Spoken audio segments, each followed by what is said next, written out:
Mesdames, Messieurs, l'heure est à l'information sur Canal 2 International. Bienvenue au Trésor. Tout de suite, les titres de cette édition du journal. Après avoir hissé le drapeau camerounais à Dadi, les forces de sécurité continuent le combat contre les séparatistes. À Manfé, le calme est revenu et les populations reprennent confiance aux forces de l'ordre. Le point dans ce journal avec nos reporters sur place, Junior Ossin et Marius Kossou. Le quartier Ngodi Chaloum est dans les mois. Un enfant de 4 ans vient d'y perdre la vie. Au banc des accusés, une dame de la soixantaine accusée de sorcellerie. Voilà pour le sommaire.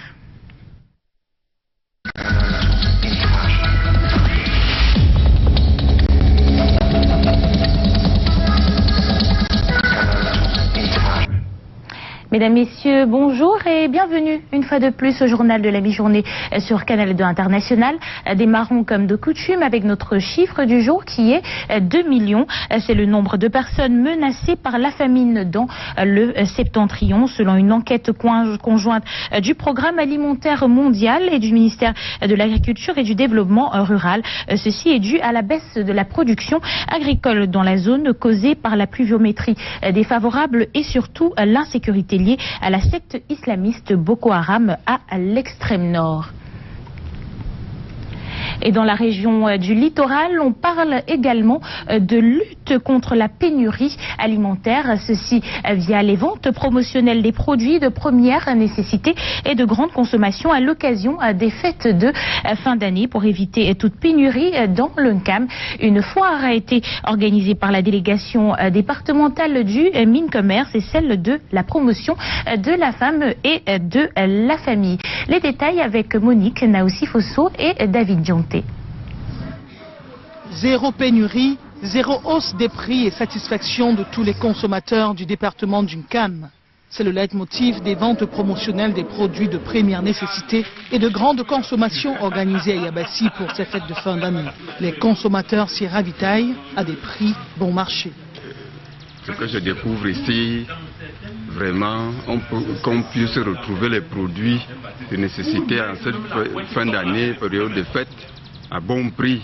Par exemple, le kilo de viande de porc à 2500, les produits d'alimentation qu'on les retrouve ici à ce prix. L'huile de table à 1200 le litre. C'est un avantage pour nous. Ça peut nous permettre, avec moins de frais, couvrir un peu le panier de la ménagère. Sur le site, on trouve des produits de l'artisanat, du bœuf, du poulet, des œufs et autres féculents.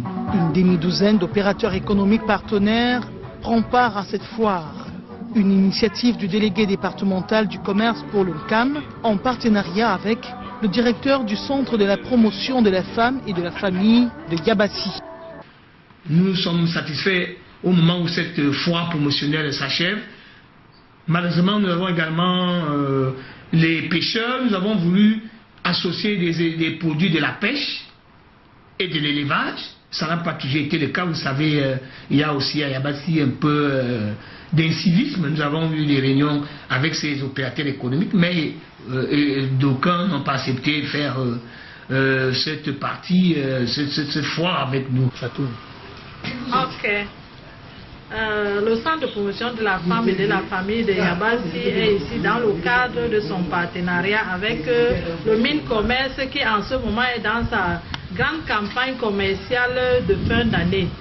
Aussi, le centre de promotion de la femme vient ici exposer ses produits des différentes formations de chaque mercredi. Les responsables de la ville de Yabassi, à l'instar du maire, ont fait le tour du propriétaire, se ravitaillant au passage. Ici, dans la ville de Douala, au registre des faits de société, des populations empêchent la récupération d'un stade ou plutôt du terrain situé au quartier Cité des Palmiers à Douala. Ce stade en question est le lieu de repère des jeunes passionnés de football qui réclament l'espace comme étant le leur à présent. Les précisions dans cet élément que nous proposent Vanessa Mela-Kamdem et Patrice Foucault. Le terrain est connu au quartier d'Ikahe à Douala comme une propriété de la CNPS, mais il est au centre d'un tiraillement entre deux parties. D'un côté, les habitants du quartier qui s'en servent depuis plus de 40 ans comme espace de jeu, et de l'autre côté, un particulier qui dit l'avoir acheté récemment. C'est lorsque ce dernier a entamé des travaux de construction que la population mécontente a crié au trouble à l'ordre public. Des individus ont surgi pour travailler sur cette aire de jeu. Nous les avons approchés pour savoir qui les a envoyés et ce qu'ils avaient envie de faire. Ils ont dit qu'ils sont de simples travailleurs et que le responsable n'était pas là. Nous leur avons demandé de faire venir ces responsables. Ce responsable est arrivé et nous a dit que ce terrain a été acheté auprès de la CNPS. Cette population en colère a formé un collectif pour adresser des correspondances aux autorités de la ville et même de la région du littoral. Une correspondance dans laquelle il est demandé de surseoir à la poursuite des travaux de construction, de mener une enquête sur l'affaire et d'établir un dialogue entre les deux parties. Nous avons engagé des démarches auprès des autorités compétentes. Nous avons adressé une lettre au sous-préfet, nous sommes même allés le rencontrer et il nous a fait comprendre que cette aire de jeu reste et demeure la propriété de la CNPS et que tous ceux qui ont construit et qui sont en train de construire et que même nous qui l'occupons pour nos activités sportives, que nous sachions qu'un jour nous serons appelés à déguerpir. Le propriétaire du chantier n'a pas voulu s'exprimer ouvertement sur le sujet. Reste maintenant à la Caisse nationale de prévoyance sociale et aux autorités de la ville de rétablir l'ordre et la vérité. Parlons de sport à présent dans ce journal et de natation, de la natation pour enfants au menu de Noël. La piscine semi-olympique de Bassa à Douala a servi de cadre le week-end dernier à la première séquence d'évaluation des enfants de 0 à 17 ans avec au menu des petites compétitions. Alex Lembé nous en dit plus.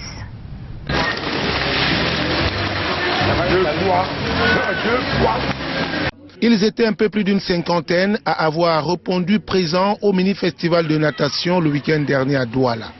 Organisé par l'Academy of Sport de Trophet, cette première édition d'évaluation des jeunes nageurs dont l'âge oscille entre 0 et 17 ans entre en droite ligne dans le projet pédagogique pour la promotion de détection et d'entraînement en natation sportive scolaire et encadré par la Fédération camerounaise de natation et sauvetage.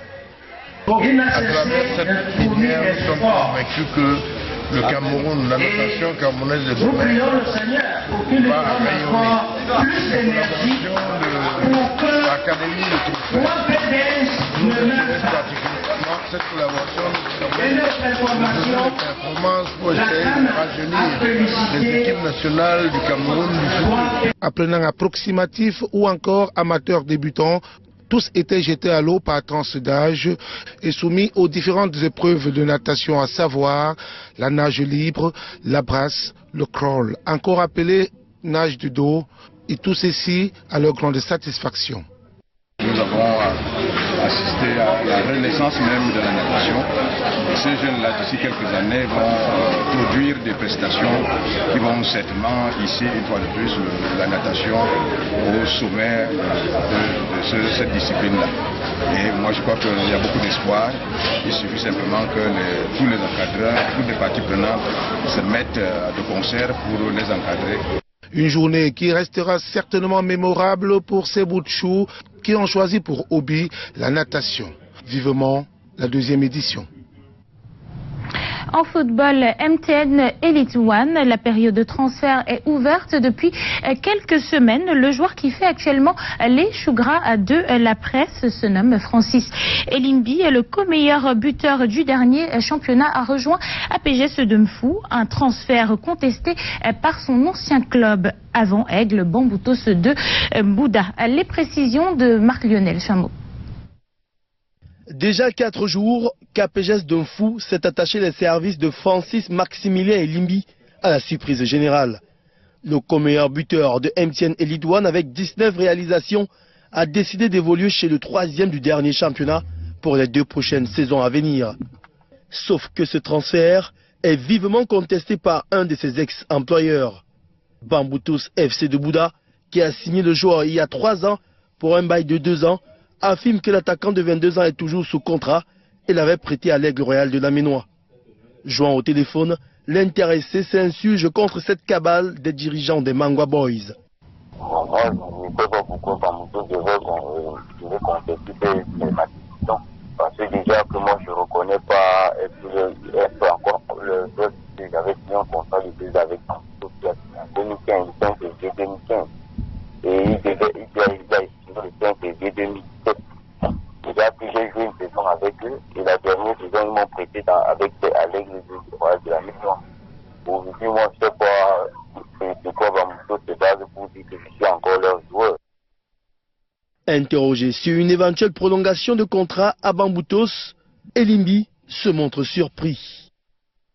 Apparemment, il se peut qu'ils ont déposé un avenant à la Ligue tant que j'avais prolongé pour 2 autres années. Moi, je ne reconnais pas cet avenant-là, cet avenant qui est déposé à la Ligue. Donc, moi, je ne pense pas que Bamboutos devra encore être derrière moi par rapport à ces problèmes. Sincèrement, je ne reconnais pas avoir prolongé pour 2 autres années avec Bambuto Zembouda. Le nouveau bail de Francis Elimbi à APGS de Fou est-il valide ou pas? Seule la Ligue de football professionnel du Cameroun pourra trancher cette affaire. On sera bien fixé d'ici le lancement de la nouvelle saison. Avec vous, Marc-Lionel Chameau, nous aurons certainement la suite de cette affaire dans nos prochaines éditions d'information. Nous en parlions en titre. Un enfant de 4 ans a perdu la vie au quartier Ngodi à Loum. Ce dernier, après une longue maladie, a subi des rites de lavage auxquels il aurait finalement succombé. Les accusations sont portées sur une femme de la soixantaine accusée de pratique de sorcellerie. Une affaire de mysticisme qui cause l'émoi dans le quartier. Mireille Flormanet, Luciano Ndjakou nous en disent plus. Histoire rocambolesque au quartier Ngodi 2 à Loum. Cette dame, la soixantaine entamée, est accusée de pratique de sorcellerie sur cet enfant de 4 ans, qui depuis le mois de septembre souffre d'une maladie dont les médecins n'ont pas pu déceler. Au fil des jours, l'état de santé de l'enfant se dégrade. Il est affaibli et dans ces crises, le nom de cette dernière revient à répétition. C'est pourquoi les parents vont faire appel au chef de quartier qui va décider de la convoquer. Il a dit, on a un contrat pour le gars, on va convoquer. J'ai dit que je ne parle pas de l'hôpital. Il faut que le chef de quartier puisse comprendre la privée, que la femme qui n'est pas, et que la femme qui dit à la maman. Donc, le chef de quartier a dit qu'à l'heure que la maman est venue, l'enfant dit là voilà.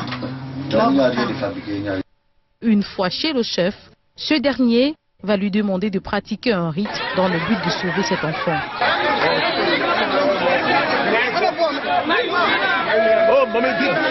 Tel que l'enfant même parlait, puisque bon, je me dis il n'y a pas de preuve, mais puisque l'enfant parlait, je sous-entends qu'en voyant l'enfant, il y avait un corps étranger sur lui. Malheureusement, tous les efforts fournis seront vains parce que l'enfant va finalement décéder.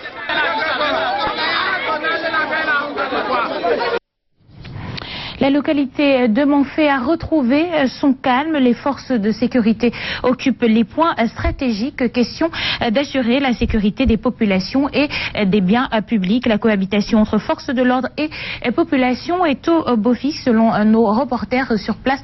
Mais les détails dans cet extrait du colonel Didier Badiek que je vous propose de suivre.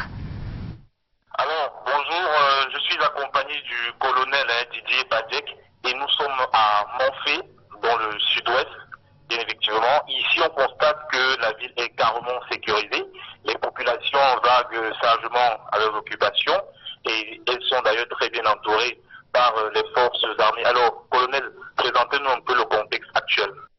Le contexte actuel est ce que l'on connaît avec des velléités d'attaque sur nos positions.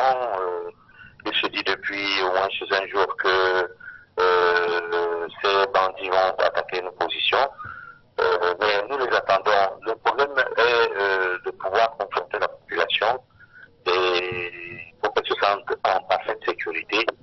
C'est ce que nous essayons de faire. Nous essayons de parler avec les responsables, les grands acteurs de la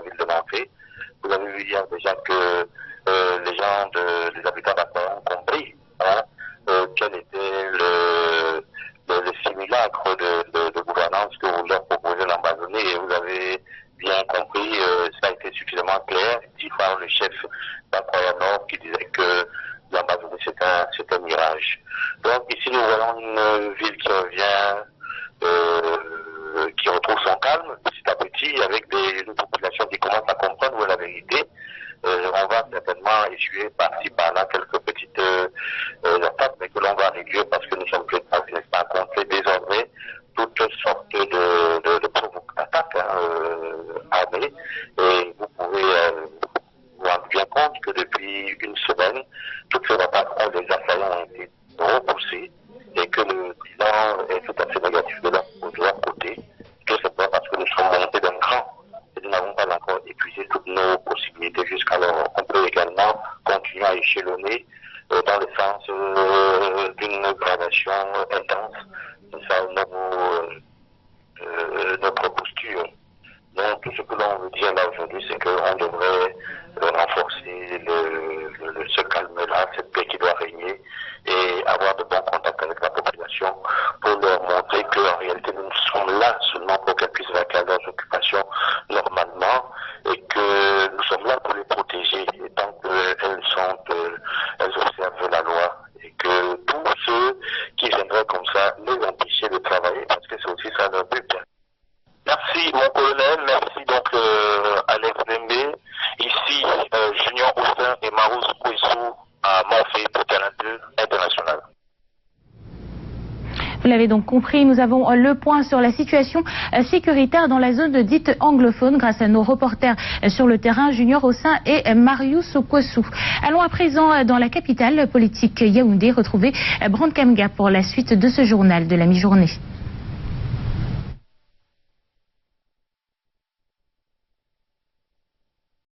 Mokoroui, mesdames, messieurs, bonjour et merci de nous retrouver en direct de Yaoundé. Nous ouvrons avec le mérite académique qui vient d'être reconnu à l'Université protestante d'Afrique centrale, ici même à Yaoundé, à la faveur d'une vague de soutenance en thèse doctorale. La philosophie, l'ensemble des mouvements et révolutions qui ont conduit l'Afrique du Sud à son émergence, notamment l'apathie, ont captivé l'attention de nos reporters Gislam Piaïsono et Constant Kamga. La formation doctorale est ce qu'il y a de plus sublime pour tout universitaire.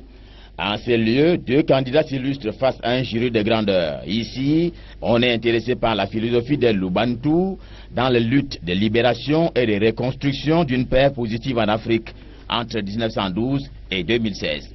Thème de soutenance, thème de recherche internationale. La sentence au bout est à la lumière des protagonistes. Et pour cela, nous allons revoir après ceci,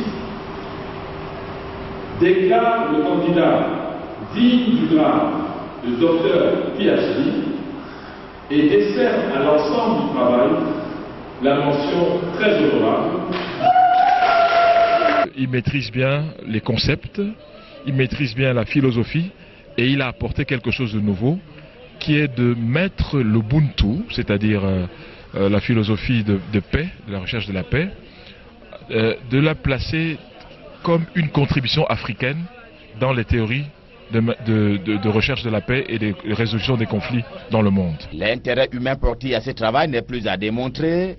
La paix est certes collective, mais surtout individuelle. Quelqu'un qui a l'habitude de vivre dans la paix se trouve confronté à dans une société où on lui demande de ne plus vivre en paix avec les autres et qui, malgré sa volonté d'être en paix avec les autres, est obligé d'engager la guerre pour sa survie et à la fin, après avoir trouvé des solutions, faire une sorte de conférence vérité et réconciliation. C'est véritablement la démarche que l'étudiant a essayé de ressortir pour montrer que la paix que l'on a en Afrique du Sud aujourd'hui est véritablement le fait des Africains du Sud.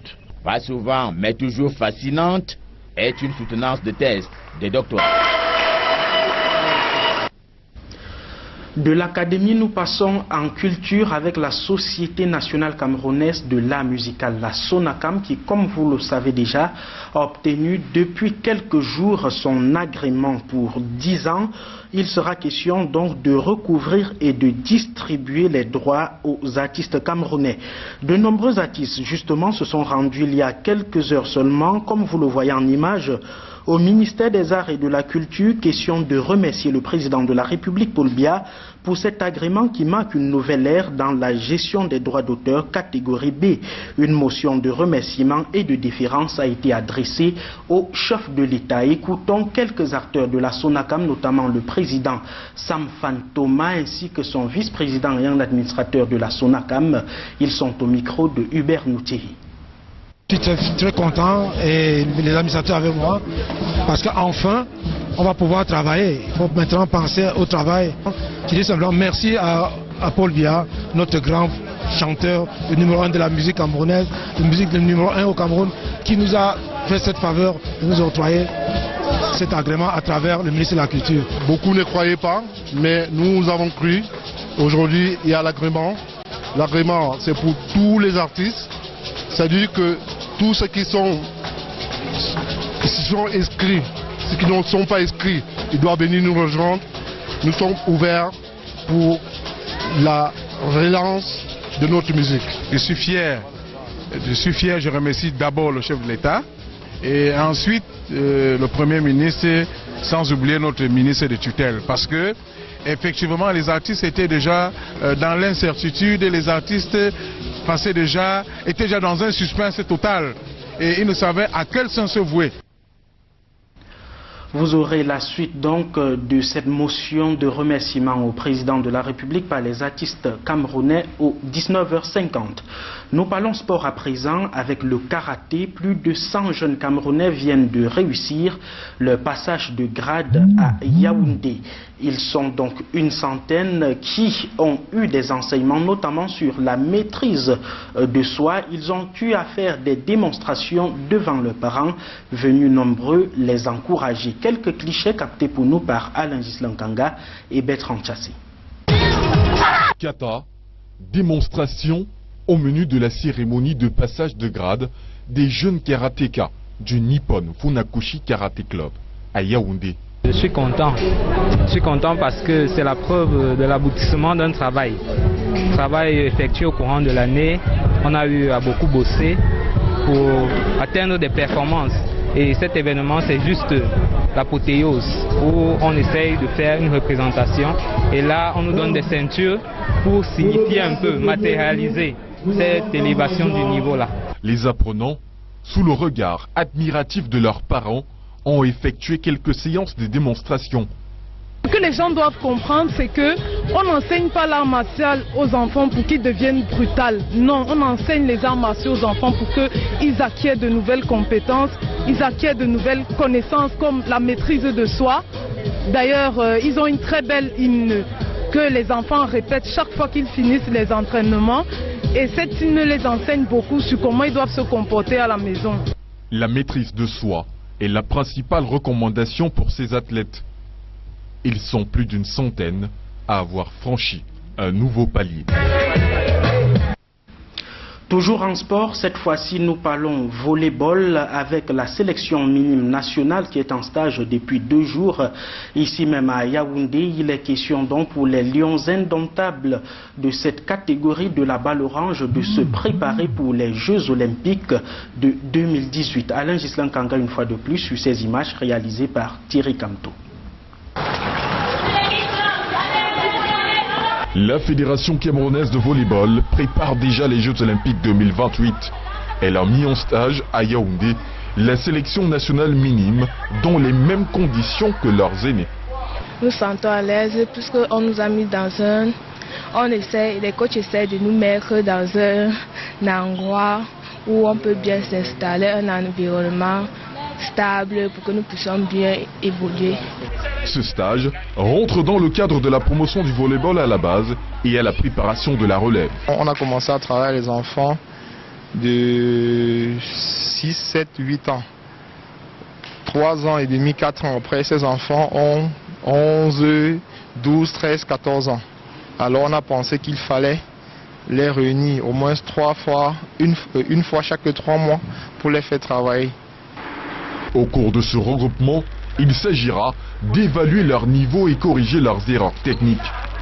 Ce projet JO 2028, initié par la Fédération, a comme partenaire le ministère de l'Éducation de base.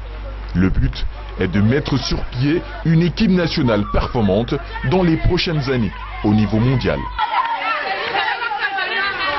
Vous l'avez si bien corrigé, il s'agit des dames de la balle orange qui préparent les JO 2028 avec une équipe nationale digne de ce nom.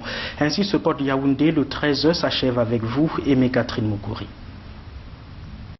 Brand Kamga à la fin de ce journal de la mi-journée sur Canal 2 International. Merci à vous de l'avoir suivi et bonne suite des programmes sur Canal 2. Rendez-vous demain à même heure.